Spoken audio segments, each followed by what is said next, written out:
ইরানে ভূপাতিত যুদ্ধ বিমানের পাইলট ও ক্রুকে উদ্ধারে অভিযান শুরু হলে মার্কিন প্রেসিডেন্ট ডোনাল্ড ট্রাম্পকে সিচুয়েশন রুম বা যুদ্ধকক্ষ থেকে বাইরে রাখা হয়, কারণ ট্রাম্পের বিক্ষিপ্ত আচরণ ও অধৈর্যতা উদ্ধার অভিযানে ব্যাঘাত ঘটাবে বলে আশঙ্কা করা হচ্ছিল। সংশ্লিষ্ট বিভিন্ন সূত্রের বরাত দিয়ে বিস্ফোরক এই তথ্য জানিয়েছে ওরাল স্ট্রিট জার্নাল। প্রতিবেদনে বলা হয়, ইরানে একটি সামরিক অভিযানের সময় মার্কিন প্রেসিডেন্টকে সরাসরি যুদ্ধকক্ষের আপডেট থেকে দূরে রাখা হয়েছিল। একজন জ্যেষ্ঠ প্রশাসনিক কর্মকর্তার বরাতে ওরাল স্ট্রিট জানায়, ওই অভিযানের সময় সহকারীরা মিনিটে মিনিটে আপডেট দেওয়ার বদলে গুরুত্বপূর্ণ সময়ে ট্রাম্পকে ব্রিফ করতেন, কারণ তারা মনে করছিলেন তার অধৈর্যতা পরিস্থিতি সামাল দিতে সহায়ক হবে না। ওরাল স্ট্রিট জার্নালের প্রতিবেদনে এও জানানো হয় যে ইরানে একটি মার্কিন যুদ্ধবিমান ভূপাতিত হয়ে 2 বিমান সেনা নিখোঁজ হওয়ার খবর পাওয়ার পর ট্রাম্প ঘণ্টার পর ঘণ্টা সহকারীদের সঙ্গে চিৎকার চেঁচামেচি করেন। তিনি বারবার বলতে থাকেন, ইউরোপীয়রা এই যুদ্ধে কোনো সহায়তা করছে না। এই সময় ট্রাম্প ইরানে ইসলামী বিপ্লবের প্রসঙ্গ তোলেন এবং সাবেক প্রেসিডেন্ট জিমি কার্টারের উদাহরণ দিয়ে বলেন, ওই ঘটনা নির্বাচনে তার দলের পরাজয়ের কারণ হয়েছিল। প্রতিবেদনে আরও বলা হয়, ইরানি ভূপাতিত পাইলটদের উদ্ধারে ট্রাম্প দ্রুত পদক্ষেপ নেওয়ার দাবি জানালেও বাস্তবে নানা রকম লজিস্টিক চ্যালেঞ্জ ছিল। 1979 সালের পর থেকে যুক্তরাষ্ট্র ইরানের মাটিতে সরাসরি কোনো সামরিক অভিযান পরিচালনার অভিজ্ঞতা ছিল না।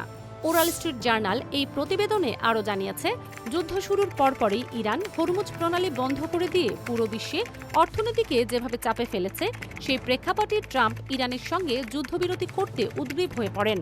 ট্রাম্প অবাক হন শুধুমাত্র ড্রোন দিয়ে কিভাবে একটি দেশ হরমুজ প্রণালী বন্ধ করে দিতে পারে। ইরান এত দ্রুত ও অনায়াসে কিভাবে হরমুজ বন্ধ করে দিয়েছে তা নিয়ে অবাক হোয়াইট হাউসের কর্মকর্তারাও। মূলত চলমান সংঘাতে ইরানের সার্বিক অবস্থান নিয়েই অবাক ট্রাম্প।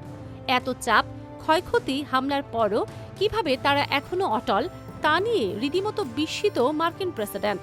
সব মিলিয়ে তিনি ইরান ইস্যুতে আরও বেশি অস্থির ও বিক্ষিপ্ত হয়ে উঠেছেন বলে অভিমত বিশ্লেষকদের।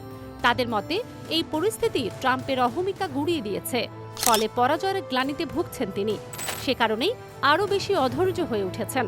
প্রেসিডেন্ট পদে থেকে এতটা অধৈর্য ও অনিয়ন্ত্রিত হওয়া তার মানসিক ভারসাম্যহীনতার লক্ষণ বলে অভিযোগ তুলেছেন সমালোচকরা। এই অবস্থায় তাকে এই পদ থেকে অপসারণ করার জাগ দিচ্ছে বিরোধী দলসহ অনেকেই।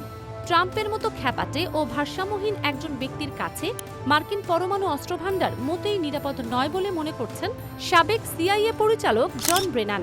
সম্প্রতি তিনি বলেছেন, ইরানি সভ্যতা ধ্বংস করে দেবেন বলা মার্কিন প্রেসিডেন্টের সাম্প্রতিক মন্তব্য থেকে বোঝা যায় তিনি স্পষ্টতই মানসিকভাবে ভারসাম্যহীন হয়ে পড়েছেন। এই অবস্থায় এত মানুষের জীবনের জন্য ঝুঁকিপূর্ণ হয়ে ওঠায় তাকে কমান্ডার ইন চিফ রাখা উচিত হবে না। ইরানে মার্কিন পাইলট ভূপাতিতের ঘটনায় ট্রাম্প কয়েক ঘণ্টা চিৎকার চেঁচামেচি করেছেন। এ খবর সামনে আসায় তার বিরুদ্ধে ওঠা মানসিক ভারসাম্যহীনতার অভিযোগ নতুন করে আলোচনায় এসেছে। ফারজানা মৌসুমী, নিউজ ডেস্ক, দুতিয়াল।